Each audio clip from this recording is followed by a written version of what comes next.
నమస్తే సార్. నమస్తే అమ్మా.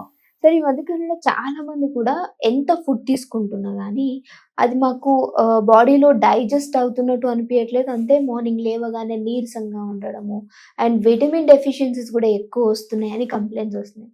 సో ఇలాంటి వాళ్ళకి యాక్యుపంక్చర్‌లో ఏమైనా ప్రెషర్ పాయింట్స్‌ని యాక్టివేట్ చేసుకుంటూ, ఈ నీరసాన్ని అండ్ అలాగనే ఈ విటమిన్ డెఫిషియన్సీని కంట్రోల్ చేసుకుంటూ కవర్ చేసుకోవచ్చు అంటారా? ఓకే అమ్మా. ఇది కామన్‌గా ప్రతి అందరికి ఉండేటువంటి ఇంట్లో చాలా మంది ఇప్పుడు ఎదుర్కొంటున్న సమస్య నీరసం. నీరసం, యెస్. ఓపిక లేకపోవడం, బద్ధకం, వాయిదాల పర్వం. ఏదైనా చేయాలంటే తర్వాత చేద్దాంలే, రేపు చేద్దాంలే. ఎక్కువ ప్లాన్స్ చేస్తుంటారు. రేపటి నుంచి తప్పకుండా పొద్దున్నే 5 గంటలకు లేవాలి. 2 కిలోమీటర్, 3 కిలోమీటర్ రన్ చేయాలి అనుకుంటారు. నడవాలనుకుంటారు. పొద్దున్న లేస్తాగా. అవును. ఎందుకంటే మార్నింగ్ సిక్‌నెస్, ఓపిక ఉండదు. పాపం వాళ్ళు తప్పు కాదు. మైండ్ చాలా షార్ప్‌గా ప్లాన్ చేస్తుంటది. బాడీ మళ్ళీ మైండ్ దానికి సహకరించదు. ఈ సమస్య ఏంటంటే యాక్చువల్‌గా ఒక ప్రాబ్లం ఇది మనం రకరకాల విటమిన్ డెఫిషియన్సీ అని లేకపోతే సరిగ్గా ఆహారం తీసుకోవడం లేదని ఏవో చెప్తుంటాం మనం. కాదు. ఇక్కడ మేజర్‌గా అర్థం చేసుకోవాల్సింది ఏంటంటే ఒక మోటివేషన్ సైకలాజికల్‌గా మనకు ఒక ప్లానింగ్ బాగానే ఉంటుంది. కానీ దాన్ని ఇంప్లిమెంట్ చేసే ఆ ఎనర్జీస్ మన దగ్గర ఉండట్లేదు. ఇప్పుడు ఆక్యుపంక్చర్‌లో ఏం చెప్తామంటే ఒక మనిషి అద్భుతంగా క్రియేటివ్‌గా ఉన్నాడు. మంచి మంచి ప్రణాళికలు వేయగలుగుతాడు. గొప్పగా ఊహలు చేయగలుగుతాడు. గొప్ప శక్తివంతుడు అనుకోండి ఒక మనిషి. అలా అయ్యే వాళ్ళందరూ కూడా ఏంటంటే లివర్ స్ట్రాంగ్ ఉన్నట్టు లెక్క. ఓకే. లివర్ కనుక పర్ఫెక్ట్‌గా ఉంటే మంచి ఒక ఆర్మీ చీఫ్ లాగా ఉండగలుగుతాడు. మన బాడీలో కూడా లివర్ బాగుంటే మన శరీరం అంతా బాగుంటుంది. ఓకే. లివర్ 500 రకాల పనులు చేస్తుంది బాడీలో. 500 జాబ్స్ చేస్తుంది లివర్.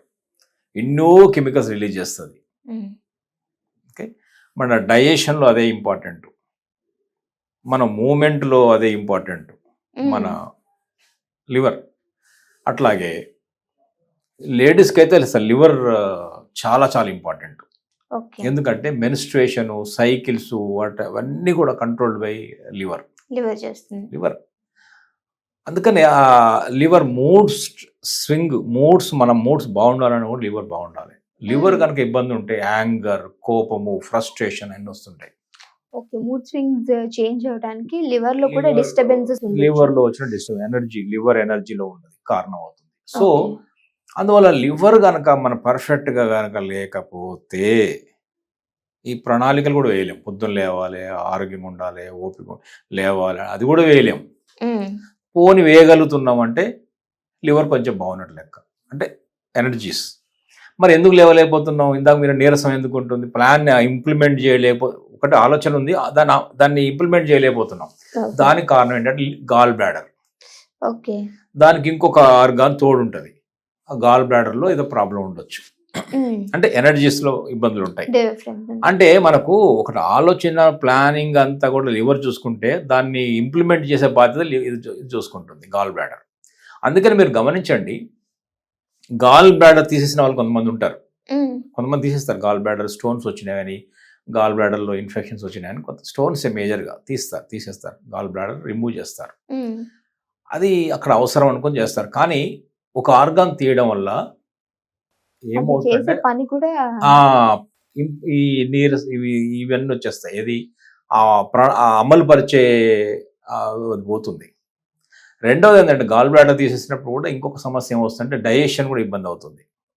ఎందుకంటే bile juices gall bladder release చేస్తుంది కదా, లివర్ ప్రొడ్యూస్ చేస్తుంది బైల్ జ్యూస్ని. ఫ్యాట్ డైజెషన్ అంతా కూడా ఇదే చూస్తుంది.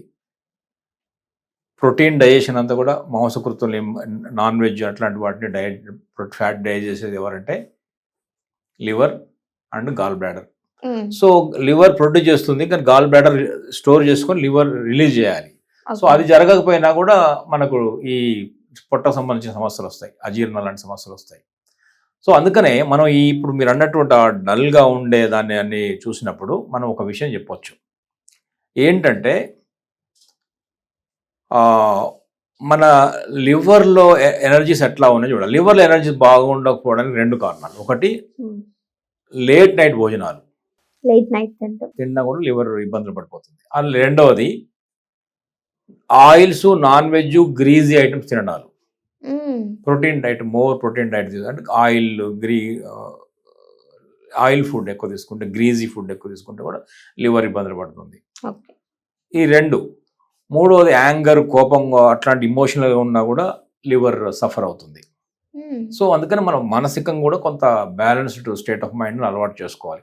ప్రాణాయామం, యోగా అన్న చెప్పేది. అందుకే నేను మందు తాగట్లే, నా లివర్ ఎందుకు పోయిందండి అంటే కోపం అట్లాంటివి ఉన్నా కూడా లివర్ పోతుంది.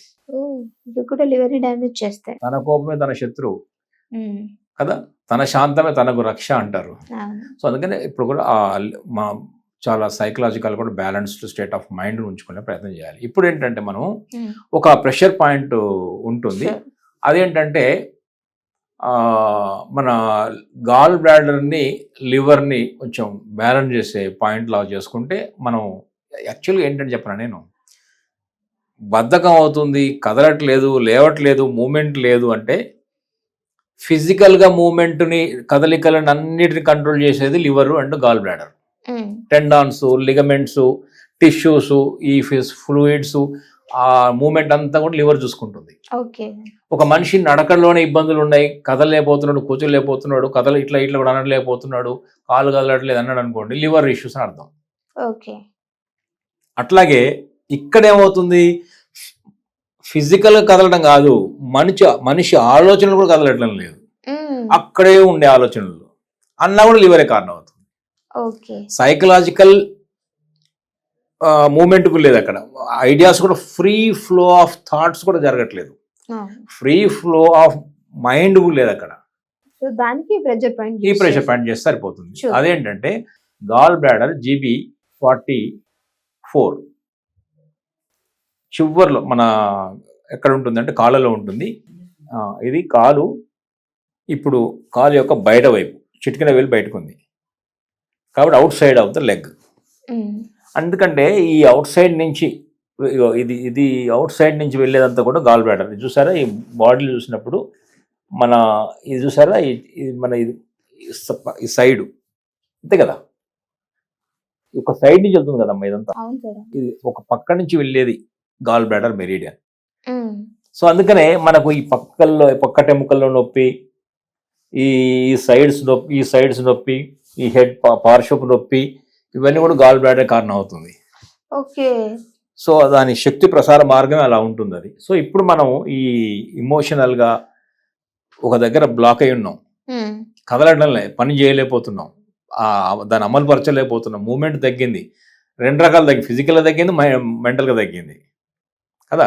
అందుకని ఈ పాయింట్ చేయొచ్చు. ఇదేంటంటే ఈ కాళ్ళలో ఈ ఇప్పుడు బిగ్ టో నుంచి ఇలా వచ్చినప్పుడు 4వ వేలమ్మా, 4th ఫింగర్ లాస్ట్ ఫింగర్ వదిలేద్దాం, ఇటు నుంచి 5th వన్ వదిలేసి 4th ఫింగర్లోనే ఆ గోరు దగ్గరే ఉంది పాయింట్. దాన్ని గాల్ బ్లాడర్ 44 GB44 అంటాం. ఓకే, ఇది ఎలా చేయాలంటే ఇప్పుడు ఈ కాలు మనం చూపిస్తే ఇది కాలు యొక్క పెద్ద బొట్టన వేలు అనుకుందాం, ఇలా వచ్చాం. ఇప్పుడు ఈ వేల 4th టో అంటే ఇదా 4th ఫింగర్ ఇది అవుతుంది. కరెక్ట్. అంటే కాళ్ళలో కూడా ఈ ఫింగర్ తీసుకొని ఈ చిటికెన వేలు వైపు ఈ గోరు ఉంటుంది కదా, ఇక్కడ ఉంటుంది కాబట్టి ఈ 4th ఫింగర్ని పట్టుకొని కాళ్ళలో 4వ వేలు ఇలా పట్టి మెల్లగా ఇలా చేయండి. ఇలా చాలా చాలా అద్భుతం. ఇలా మెల్లగా అనాలి, 1 2 3 4 40 టైమ్స్ అనండి, 40 సెకండ్లు. ఇది కూడా 40 సెకండ్లు. మళ్ళీ ఇదే సేమ్ అన్నప్పుడు గాల్ బ్లాడర్లో అద్భుతమైన కదలికలు వస్తాయి. గాల్ బ్లాడర్ అండ్ లివర్, అప్పుడు మనిషి మళ్ళీ కదలికలు స్టార్ట్ అవుతుంది. ఇందాక బద్ధకం, ఓపిక లేకపోవడం, తర్వాత వాయిదాలు వేయడం, ఇవన్నీ కూడా మనల్ని వదిలేస్తాయి. సో ఇవన్నీ కూడా ఏంటంటే సైకలాజికల్గా ఏర్పడేటటువంటి ఫ్రీజ్ అయినటువంటి మూమెంట్ని కూడా ఇది తిరిగి తీసుకురాగలుగుతుంది. ఇంకొకటి ఏంటంటే కొంతమంది కళ్ళు వస్తుంటాయి, ఎప్పుడు ఏదో కళలు అట్లాంటివి కూడా ఈ పాయింట్ వల్ల తగ్గిపోతాయి. డ్రీమ్స్ వస్తుంటాయి, ఏదో కళ్ళు వస్తుంటాయి. సో అట్లాంటి అన్నిటిని కవర్ చేస్తుంది. ఇది కవర్ చేస్తుంది. Point GB gall bladder 46. 44 okay. Gall bladder 44 ఈ ప్రెషర్ పాయింట్ని మెల్లగా ప్రెషర్ చేసిన కాళ్ళలో, చేతులు చూపిస్తున్నాను, కాళ్ళలో ఇందాక చూపించాను, ఆ కాళ్ళలో 4వ ఫింగర్ పట్టుకొని మెల్లగా చేయండి. అమోఘమైన రిజల్ట్స్ వస్తాయి. వాళ్ళే చెప్తారు ఈ పాయింట్ చేశాము, మాలో ఈ బద్ధకం కొంచెం వదిలింది, ఆ మూమెంట్ కూడా ఇంప్రూవ్ అవుతుంది. ఇంకోటి సయాటిక లాంటివి కూడా పోతాయి. ఈ సైడ్ నొప్పి ఎంత పోతుంది, ఈ సైడ్ నొప్పి ఎంత పోతుంది. కొంతమంది ఈ పక్క టెంపుకల్ భాగంలో హైపోకాంట్రియాక్ రీజన్ అంటాం, ఇక్కడ కూడా నొప్పులు ఉంటాయి, ఈ సైడ్స్కి వస్తాయి నొప్పి, అవి కూడా తగ్గుతాయి. ఎందుకంటే ఒక్కసారి కనుక ఆ మెరిడియన్ కనుక యాక్టివేట్ చేస్తే అద్భుతమైన రిజల్ట్స్ వస్తాయి. డైజెషన్ పెరుగుతుంది. చూడండి, చాలా మంచి పాయింట్ ఇది. పాయింట్ ట్రై చేయొచ్చమ్మా. థ్యాంక్స్.